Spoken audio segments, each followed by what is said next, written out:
El año 45. El año 45 se inaugura el elenco, producto de una pasión.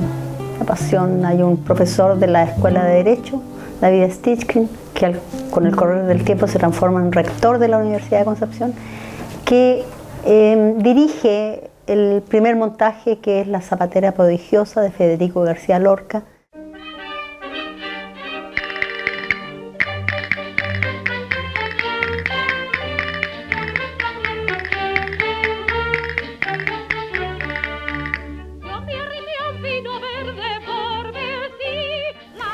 Eso es el inicio, ese es el punto de partida de una historia que se prolonga durante casi 30 años, pero creo que es importante señalar que hay un momento que es el de la profesionalización del elenco. Eso es avanzado en la década del 50, eso es cercano al 57, 58 más o menos, se profesionaliza el elenco. Su trabajo es hacer teatro.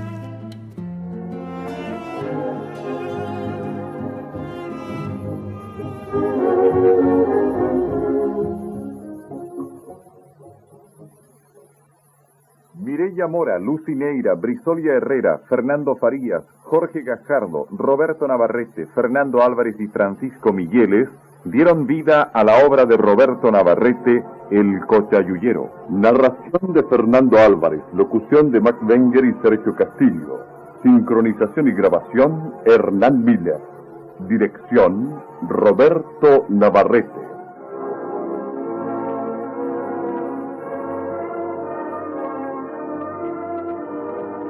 Nosotros teníamos, el teatro funcionaba, como había poco presupuesto, dentro de donde está el Gran Teatro Concepción, una salita de ensayo, una cosita y los camarines. Pero todo eso pasaba por nosotros. O sea, todo artista que llegaba tenía que ir ahí, ensayábamos arriba. Todos nos teníamos que saludar con ellos y verlo. Cuando venían los festivales de cine, uno estaba ensayando, cuando hacía de actor y pasaba, se sentaba detrás y veía la película al revés. Pero era fantástico porque, por ejemplo, yo vi 20 veces La Dolce Vita de Fellini. La podría describir exactamente, parte por parte. Minuto cuando la estaban dando, que tenía de ahí, partía corriendo con una silla, me sentaba atrás del telón y la veía. Más o menos a mitad del 50, como el 55, los elencos universitarios, y ahí yo hablo en plural porque en ese momento habían 4 elencos universitarios: el TUC, el TEUCH de la Chile, el TEUC de la Católica, y estaba el Teatro de Antofagasta también, fundado por Pedro Lavar, que en el 50, fines del 50, se traslada a esta ciudad y le da el impulso definitivo. Pero más o menos a mitad del 50, el 55, los elencos universitarios están montando muchas obras que vienen de otras latitudes. Sin embargo, comienza la mirada hacia el teatro chileno. Usted no tiene ningún derecho, ninguna autoridad para hacerme una amenaza de esa naturaleza. ¿O yo? Ninguna. Sí, señor. Usted se está rogando una representatividad que no tiene, que no ha tenido y que nunca llegará a tener. Los tiempos han cambiado, señor. Parece que usted todavía no se ha dado cuenta. Ya pasó la era de la intimidación, de la amenaza, del suflagio, del miedo. Así que taxativamente le digo, no me vuelva a hacer ese tipo de amenaza. Está todo claro, ¿no? Este pajarraco yo no le voy a aguantar ni una punta. Un personaje muy dramático.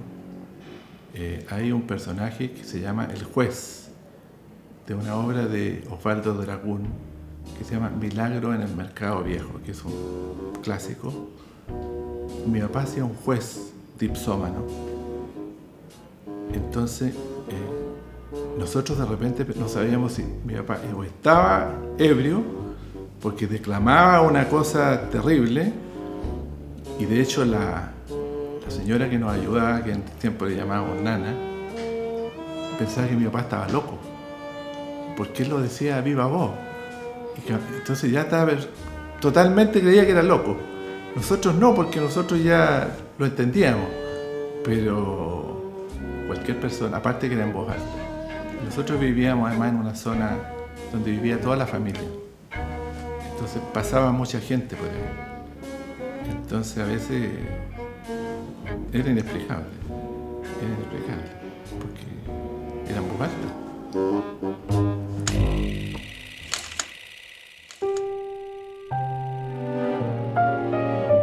Podía escribir un texto que dijera el elenco itinerante.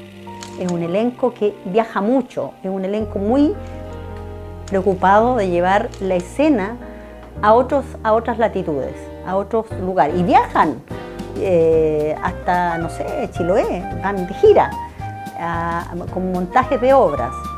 Pero en el periodo del 70-73 es un periodo donde se pone más énfasis justamente en hacer visible la pertinencia del teatro para poner en escena o para problematizar los conflictos, las inquietudes, las precarizaciones de los lugares, de los territorios.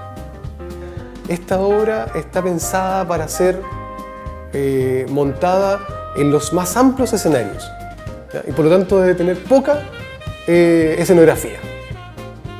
Y yo creo que eso es parte de nuestra misión, digamos. No solamente montar las obras en los grandes escenarios, sino que también montarlo en la calle, salir a la calle, ofrecer, digamos, en las plazas públicas, ofrecer estos espectáculos.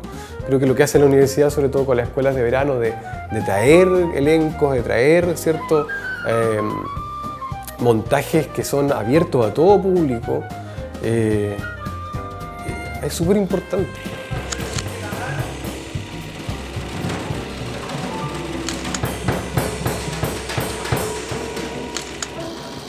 Acariciando al perrito regalón.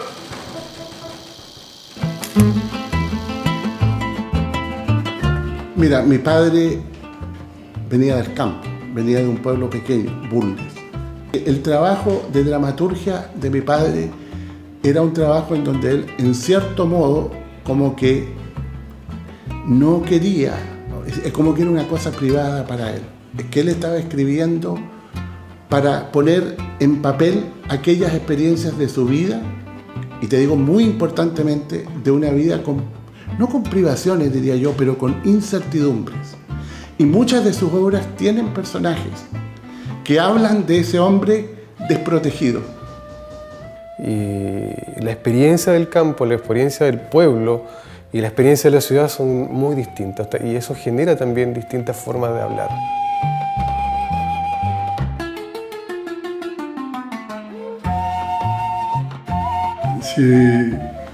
Si el elenco no asume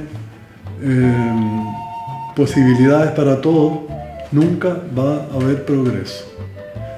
Los que veníamos de Santiago habíamos formado parte de un grupo que creó los festivales de la escuela, una serie de cosas dentro de la escuela, y que no queríamos quedarnos en el teatro experimental o el ITUCH en ese tiempo, porque ya se habían formado como categorías, ¿no? Y esta posibilidad de profesionalización fuera nos parecía muy atractiva, y aprovechar de lo que nos habían dado nuestros maestros era muy grande, pero lo que queríamos era no cometer los errores de ellos, ¿no? Es que había que progresar en grupo. Tanto Nelson Villagra, por ejemplo, este extraordinario actor, de repente le dan un protagónico muy importante, que ambicionado y él dice no, yo no lo puedo hacer porque hice un protagónico en otra parte. ¿Pero por qué no? No, porque si tenemos que ir subiéndonos absolutamente todos juntos. Y eso realmente es lo que maravilla un poco, ¿no? Y se crea una frase de actuar a lo benquista cuando vamos a Santiago.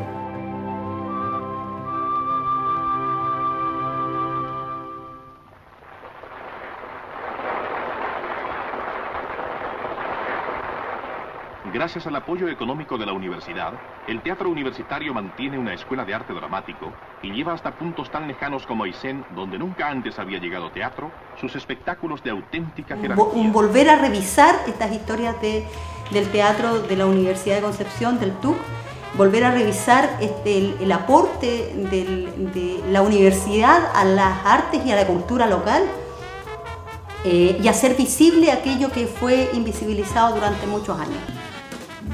Para Steichen fue una dura pelea, ¿no?, llegar a esto. Primero, profesionalizar directamente, pero la importancia es absoluta y total, ¿no? Realmente uno dice, alguien se cargó de ocultar un periodo, parece que quisieran ocultarlo, como si hubiera sido un desliz, ¿no?, el haberse transformado en la capital cultural de un país durante 6 años, ¿ya?, que queda ahí, ¿no? Uno de repente pregunta quién es Steichen. Yo no he visto dónde hay una estatua de Steichen, ¿no? ¿Dónde está? ¿Dónde está el reconocimiento de la gente? ¿Cómo olvidar un espectáculo tan fascinante, lleno de acción y de suspenso? Haga memoria.